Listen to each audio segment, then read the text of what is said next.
Coríntios, que não é a primeira carta, já é a segunda carta. Só que essa primeira carta, segundo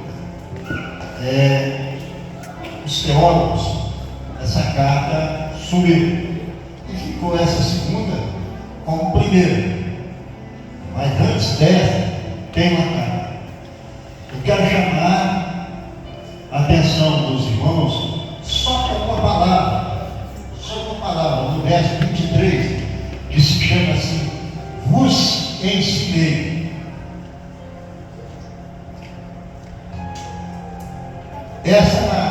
Esse livro de 1 Coríntios, ou essa primeira carta de Coríntios, ela tem 16 capítulos e tem 430 versículos, o que significa que esses versículos, traduzidos para o português do nosso entendimento, é como fosse uma frase, e cada uma frase dessa, que é um versículo, ela dá para nós uma imensidão de interpretação para a nossa pregação, para o nosso entendimento. Paulo, irmãos, ele estava ausente da igreja de Corinto. Quando ele escreveu essa carta, ele estava na igreja de Efésio. E na igreja de Efésio, ele teve a notícia de uma irmã, uma família de Clóia, a respeito do que estava acontecendo na igreja de Corinto. Às vezes, irmão, nós lemos a palavra, mas nós queremos ver a palavra e não queremos ver o fundamento, ou nós não temos paciência para verdadeiramente buscar todo o conteúdo para nós entendermos verdadeiramente por que o apóstolo Paulo escreveu essa carta. Ele vai dizer da seguinte forma, só verso 23: porque eu recebi do Senhor o que eu vos ensinei, o que significa que ele teve com o povo de Corinto. Não foi um dia, eu tenho quase certeza que foi anos que já teve na igreja de Corinto para poder ensinar. Coríntios, essa igreja de Corinto, tinha todos os dons espirituais.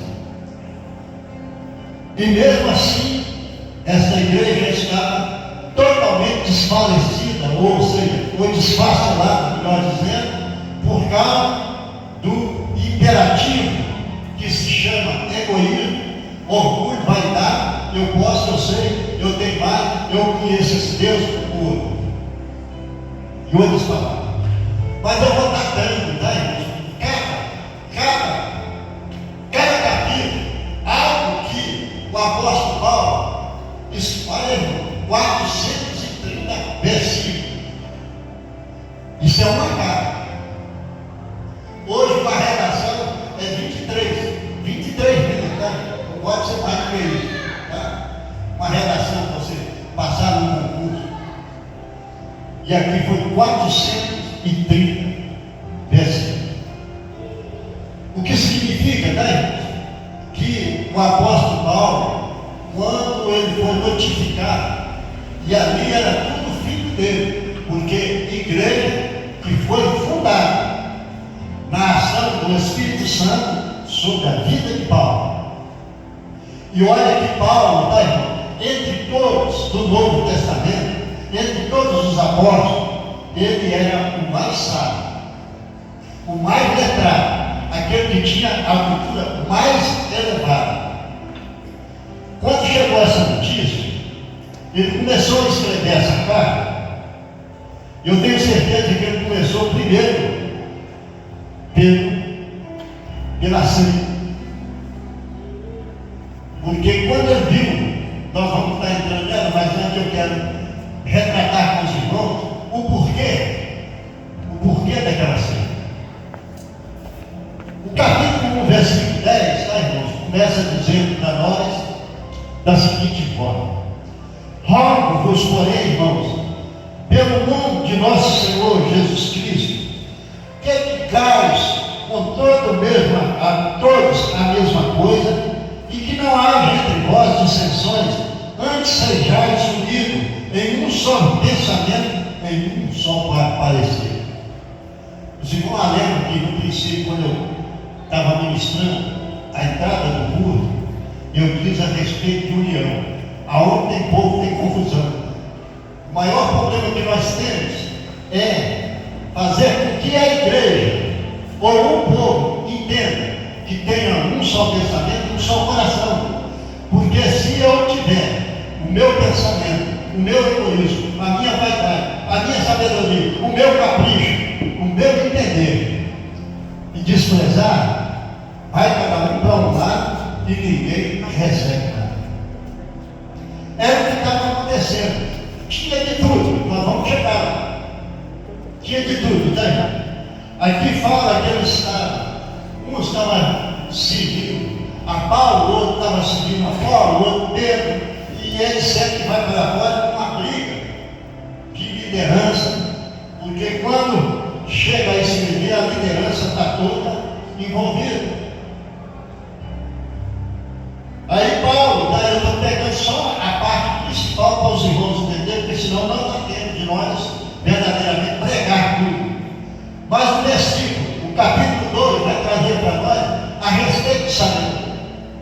E sabedoria, né? Ela não precisa ser uma pessoa culta para entender, porque o Espírito Santo é o maior mestre, é o maior professor da nossa vida. Se eu quero aprender a pregar, a evangelizar, a orar, eu tenho que ler a palavra. E quando eu leio a palavra com oração, o Espírito Santo nos ensina. Ele faz com que nós aprendamos aquilo que Ele quer ensinar. O capítulo 2 fala a respeito. A minha palavra, 2 versos 4. A minha palavra e a minha pregação não consistiram em palavras persuasivas de sabedoria humana, mas de demonstração de espírito, de poder. Ou seja, apóstolo Paulo não era somente culto, mas ele era aquele que carregava a presença, a unção do Espírito Santo. Ou seja, ele tinha fruto. Ele está dizendo de outra forma assim: olha, pelos frutos conhecereis a árvore. Olha o que eu ensinei para vocês. E aí ele começa a passar em todos os setores da igreja. No capítulo 3, ele vai dizer das divisões e contendas que havia dentro da igreja. Umas eram com um, outra era com outra. E aí ele vai dizer assim: olha, eu vou ler só o versículo 5, tá, irmão? E o 6, que diz assim: pois quem é Paulo e quem é Apolo, senão ministro pelos quais cresce conforme o que o Senhor deu a cada um. Eu plantei, Apolo regou, mas quem deu o crescimento foi Deus. Após que Paulo está falando: olha, eu verdadeiramente ensinei os caminhos que levam ao Senhor. Eu ensinei, mas eu tenho o poder de pôr o Senhor lá em cima. Vocês têm que obedecer a palavra. Sabe o que Deus está falando para nós agora? Pastor Paulo não põe o céu no céu, mas ele ensina como chegar lá. Capítulo 4, ele vai falar a respeito dos ministros de Cristo, que diz assim: olha, todavia em mim muito e pouco me importa de ser julgado por vós ou por algum juízo humano, nem eu tampouco a mim mesmo me julgo. Quem me julga é Deus. Sabe o que ele está falando? Eu vou pegar ele, né, irmãos, como exemplo para passar para os irmãos. Quantas pessoas já passaram aqui dentro e não achou correto, né? Podia citar um monte de coisa. Ô pastor, eu não concordo com isso. E por isso eu vou sair. Se ele dá, né? Vai poder. Ou seja, a igreja não estava de acordo com ele, igual não estava aí na igreja de Corinto. Todo mundo queria ter uma igreja diferente. O segundo está entendendo? Isso está no coração. E quando sai, chega lá fora, fala da igreja, fala disso. Aí Paulo está assim, eu não tenho que prestar conta para ninguém aqui na terra. Mas eu me julgo. Eu digo mesmo. Tem muita gente aí que quer ouvir falar. Pastor Paulo, eu não vi não. Aquele homem, não vou nem falar, né? Agora sabe o que é? Eu leio a palavra. E eu entendo a palavra. Eu sei que é possível, o Santo está falando no meu coração para repassar ele. E tem muitos aqui que eu tenho certeza que não é um versículo da palavra de Deus num dia. Vou dizer assim, uma semana, não pega na Bíblia. Abre lá o mundo faz, no Salmo 91, ou até no Salmo 23, deixa aberto lá, chega lá, a página da terra amarela. Queimado. Mas não é. Deus só fala com nós quando nós lemos a palavra. Eu disse no início. O velho tempo rasgou. Deu livre acesso de nós falar com Deus através da oração. Mas para Deus falar com nós, eu tenho que ir para a palavra. Capítulo 5. Aqui ele falou, deixa eu voltar lá atrás. Ele falou a respeito de sabedoria, ele falou a respeito de divisão da igreja, ele falou de contendas no meio da igreja, ministros da igreja, ele falou dele. Aí, capítulo 5, imoralidade dentro da igreja.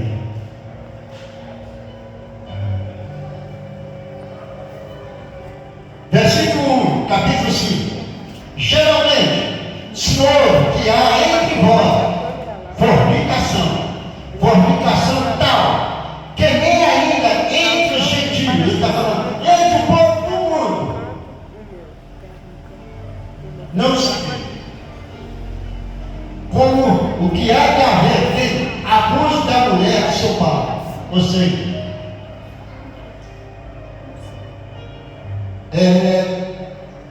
um filho abusando da madrasta. Ou seja, coabitando. Isso não é um escândalo, né?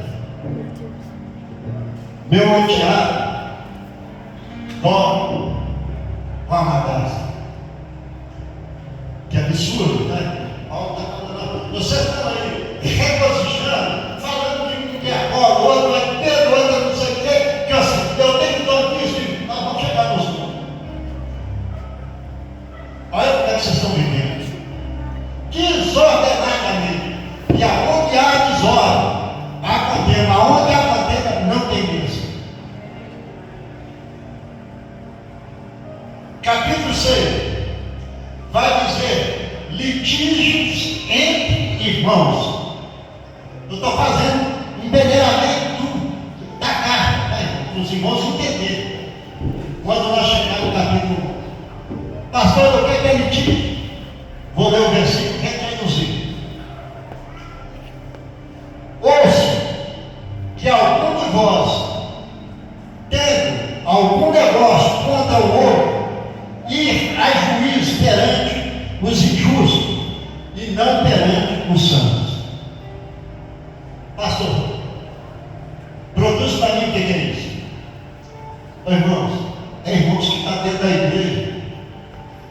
Ao invés de procurar um líder, um ancião, uma pessoa capacitada, mas dentro da igreja, aí ele vai lá no mundo, pega um juízo para, vou dizer assim, para machucar, para ganhar a causa do irmão.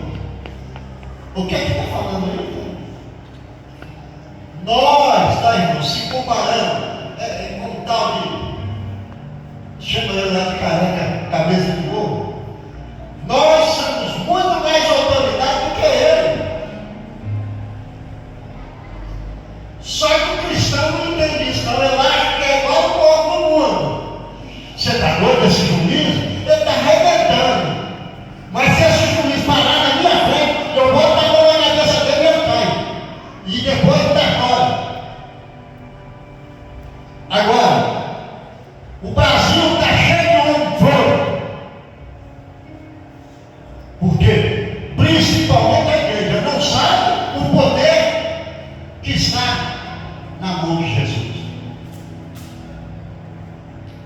Nós somos propriedade peculiar e particular de Jesus.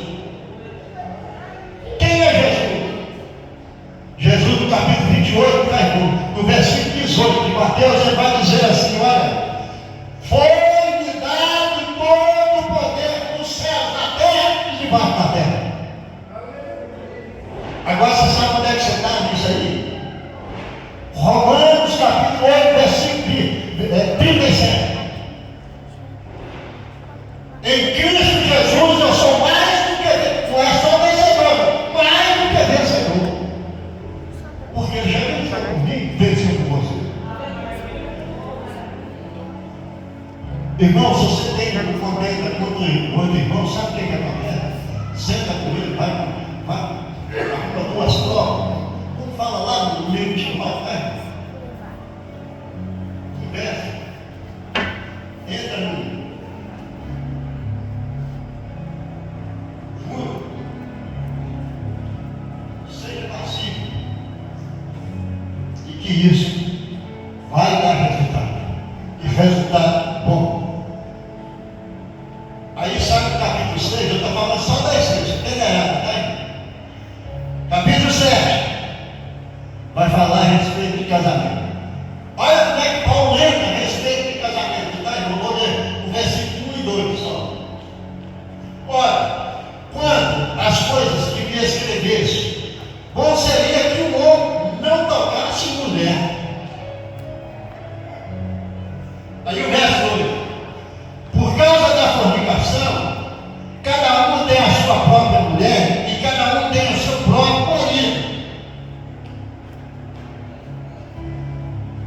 Em outro lugar, nesse mesmo capítulo, ele vai dizer: olha, eu queria que vocês fossem como eu. Mas se não pode ficar, melhor casar do que verdadeiramente abrasar. Esse abrasar chama coabitar, né? Pecado. Carne. Porque quando você apresentar a sua pessoa diante de Deus, você tem o aval de Deus para verdadeiramente fazer aquilo com liberdade. Capítulo 8: alimentos sacrificados a ídolo. Ô irmão, quantas pessoas estão dormindo? Amoece pela boca. É igual peixe. Como é que eles falam assim? Peixe morre pela boca. Você põe o engodo aqui, chamado de isca, né? Nós vamos para lá, o bichinho vai lá, tá. O povo de Deus, tá, irmãos? É a mesma coisa. A palavra vai dizer: olha, no tocante às coisas sacrificadas a Ele, sabemos que todos temos um conhecimento. E o conhecimento incha, mas o amor edifica. O que ele está dizendo, tá, irmãos? No nosso meio, às vezes, até mesmo amigos, colegas, chega aí, por exemplo, na Semana Santa do mundo. Para nós é santo, é todo dia, tá aí? É o ano inteiro. Aquilo que verdadeiramente é de Deus. Mas Deus não foi claro. Agora eu chego na casa dos meus parentes, irmão, não é crente, né? E eu chego lá, hoje nós estamos comendo, é peixe, ovo, porque o ovo pode pegar, mas se não tem carne, pode todo prato que eu como. Agora, você não importa disso, não. Você importa? Então não vou pegar, eu vou comer o meu, você está comendo, que é ovo. Que para mim é. Para mim vai me escandalizar ele. Porque eu sei que tudo, tá, irmão? Tudo. Primeiro, Timóteo capítulo 4, verso 5. Tudo é santificado pela oração.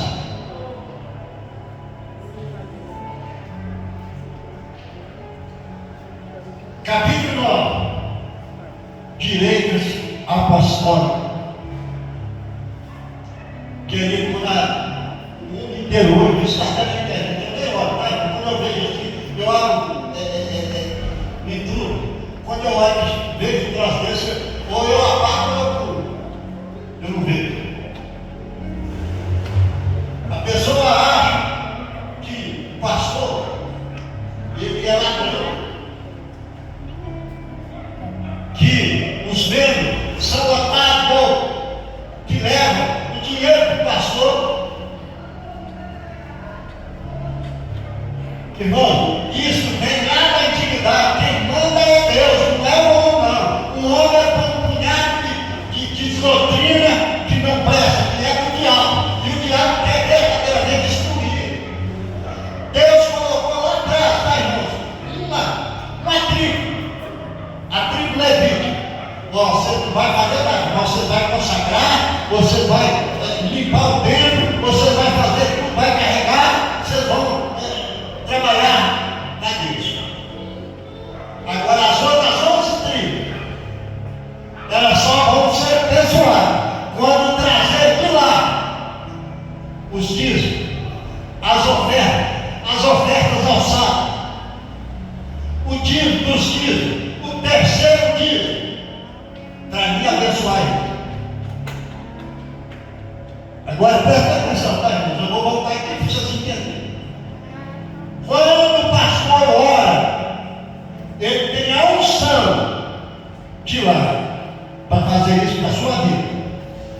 Você vai trabalhar lá fora, vai ter resultado. Mas por quê? Porque Deus dá o resultado lá para que você traga mantimento nessa casa.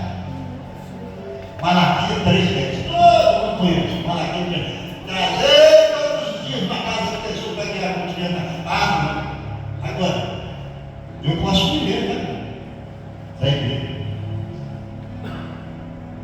Quanto mais a igreja abençoada, mais abençoada eu sou. E aí o povo fala que não. Que o pastor, né? Eu estou falando isso, né? Meu irmão que já passou para a glória, livre, ele falou comigo. Eu estou aqui mais cheio. Quando ele dizer a palavra, é feito mais ele era no mundo. Barriga de pastor. Eu falei, não tem problema. Mas ele fez até um livro, tá? A respeito daquele que não disse. E essa pessoa não prosperou. Porque foi o incentivo de fazer o Cristo. O livro. Capítulo 10. Aí ele vai falar de todo o povo, a história de Israel. Olha o que ele vai falar, a história de Israel, o que é. Olha, irmãos. Aí ele já está trazendo para irmão. Da ceia. Ele está falando de uma regra, de uma ilustração passada, de uma tipologia, e trazendo, ele já está levando para aquele momento que é da ceia. Olha o que ele diz no capítulo 10. Ora, irmãos, não quero que ignoreis que os nossos pais estiveram todos debaixo da nuvem e todos passaram pelo mar. Todos foram batizados em Moisés, nas nuvens e no mar.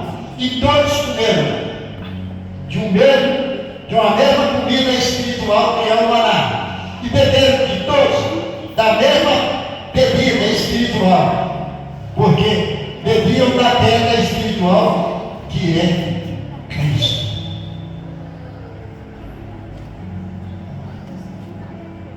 Aí ele fala ainda nesse capítulo da idolatria, da liberdade do cristão. Eu vou falar só da liberdade do cristão, tá? Não vou falar a respeito da idolatria, não. A idolatria fala assim, uma forma dela.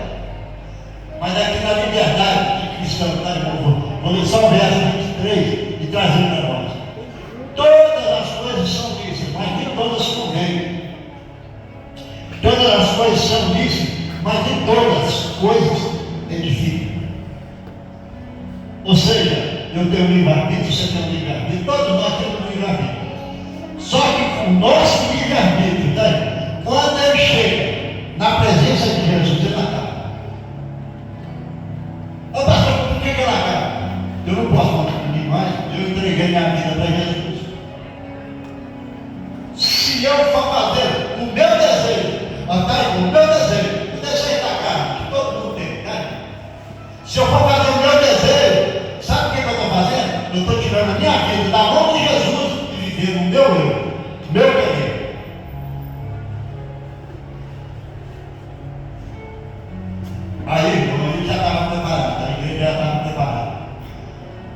Fernando fala assim agora, eu já ensinei o texto que nós lemos. Alguém que ele vai falar, mas isso aqui eu vou estar ali, né? Retraduzindo porque é rápido, tá? Nisso, 11, capítulo 11, tá aí? Ele vai falar a respeito da mulher, eu vou soltar, e vou falar a respeito da ceia do Senhor. Versículo 17 vai dizer assim: nisso, porém, não vou dizer-vos que eu não vos louvo,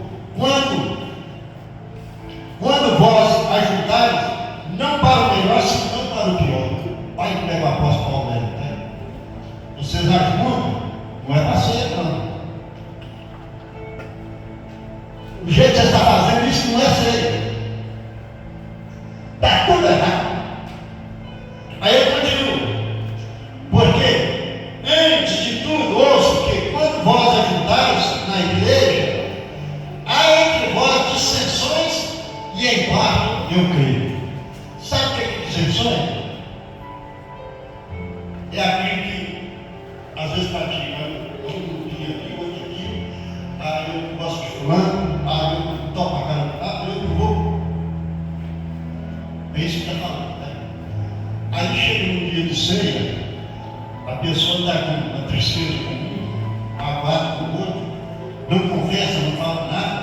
Isso é dissensão. Eu ouço que há até crer. Agora, mesmo essa dissensão diante de Deus, ela tem valor, né? Vai dizer assim, versículo 19: e até importa que entre vós haja heresias, para que os que são sinceros se manifestem entre vós. O que ele está falando aqui? A mesma coisa que Jesus ensinou a respeito de joio e trigo. O joio e o trigo vai dar junto, mas na hora da colheita, o trigo vai ser separado e o joio vai ser queimado. É isso aqui que ele está falando. É bom piada, sempre para que um possa discernir quem ele é na presença. Ele tem consciência do que é que ele está vivendo e fazendo. Versículo 20: de sorte que quando vos ajudais num lugar, não só para comer a ceia do Senhor, porque comendo cada todos antecipadamente a sua própria ceia, assim não tem fome e o outro se embriaga. Versículo 22: não tendes porventura em casas para comer e beber? Desprezai a igreja e a Deus. Quando você faz isso, tá, irmãos? Dentro da igreja, você está desprezando, não é o pastor, é a Deus. Você está perdendo temor. Irmão, lá no Antigo Testamento fala, agora tem Deuteronômio, né? Que o temor do Senhor são que vai colocar o povo no céu. Porque quando você perde o temor do Senhor, tudo para você é normal. Você vira pessoa do mundo. Isso não tem problema, isso não tem importância, isso não tem nada. Você perde a comunhão ou a afinidade com Deus. Desprezai a dois, envergonhais os que nada têm, e vos direi, louvar-te-ei, nisso não vos louvo. Com essa confusão,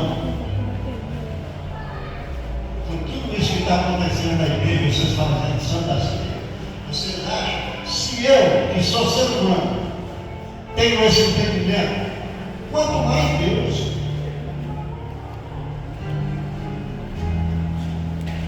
Aí, irmãos, ele entra na parte, né, irmãos, que todo mundo fica ajudando. Versículo 27, isso aí eu vou ler, tá, irmão? Quase todo mundo, principalmente versículo 30, versículo 30 e 31. Eu sinto quase toda a cena. Vai dizer assim: portanto, 27, qualquer que comer deste pão e beber deste cálice para o corpo e do sangue do Senhor. Examinai, pois, o homem a si mesmo, e assim coma deste pão e beba deste cálice. Porque quem come e bebe indignamente, come e bebe para a sua própria condenação, não discernindo o corpo de Cristo. Automaticamente, irmãos, aquele povo ali em Corinto estava condenado, tudo fora da terra, e cheio de dom. Cheio de dom, mas conseguiu, dando vazão ao pecado. 29, 30. Por causa disso, há entre vós muitos fracos, doentes, muitos que dormem. Porque se nós julgássemos a nós mesmos, não seríamos julgados. Muitos que dormem doentes, a gente está falando daqueles que às vezes estão vivendo enfermidade espiritual. Não é a enfermidade normal que nós temos, não. Tirar às vezes até mesmo de merecimento, né? Está falando aqui, olha, muitos já dormem, quer dizer, Deus até permite uma doença. Ele morreu às vezes por causa da doença, ele já está dormindo, mas está dormindo em Cristo. Ele podia viver mais se ele obedecesse a palavra. Ele podia ter até uma enfermidade, mas ele ia viver mais se ele obedecesse a Deus. E o versículo 32 vai dizer assim: quando somos julgados, somos repreendidos pelo Senhor, para não sermos condenados com o mundo. Quando o Senhor pega a causa do crente, né, do cristão, eu falo isso de cadeira, né? Porque Deus dá para a gente a experiência. Você vai na casa da pessoa, você sabe que Deus cuida, que Ele libera, que não tem integridade nenhuma que Deus não. Você ora, você jejua, você paga preço, né? Você chega lá, você não adianta. Sabe por que não adianta? Deus está fazendo um julgamento daquela pessoa, você sabe, para não ser condenado. Está dando a pessoa uma oportunidade de entrar no céu, sair do sofrimento para entrar no céu. Uma oportunidade de arrependimento. Pastor, como é que acontece? O ladrão da cruz, do lado direito. Era ladrão, meu irmão, ele era malfazeiro, perturbador da sociedade. Mas naquela hora, sofreu. Ele já tinha sofrido tudo que Jesus sofreu. Era 3 filhos, dos 2 ladrões e Barrabás. Mas naquela hora, eles isentaram Barrabás e Jesus foi colocado no lugar. Aí tem o ladrão da direita, viu? Puxa vida, isso até assistir os milagres que Jesus fez, a bondade que Jesus fez. Aí o outro fala, sai dessa cruz, tira nós também, dá para vamos subir. Nós temos contra Jesus. Aí o da direita, né? Induzido a quebrantar pelo Espírito Santo, fala assim: olha, eu falei, nós estamos na mesma condenação. Nós somos dignos de estar aqui, mas ele nunca nada ele fez. Muitos não. Além de mim, está assim, contemplados no teu Deus. Aí Jesus, naquela hora, foi no coração daquele homem, a alma daquele homem, e disse: hoje tu estarás comigo no paraíso. É isso mesmo. Aí ele escreveu toda essa carta por causa da ceia. Aí você sabe o que vem depois? Capítulo 12, 13, 14. Vai falar dos dons. Os dons espirituais, para mim receber ele, tá, irmãos? Todos os dons. Capítulo 12, não vou nem falar, estou falando dos dons de uma maneira geral. Você só recebe ele quando você está verdadeiramente alinhado com Deus. Aí você recebe. Amém? Eu não preciso julgar ninguém. Todos que foram batizados têm esse direito bebendo sangue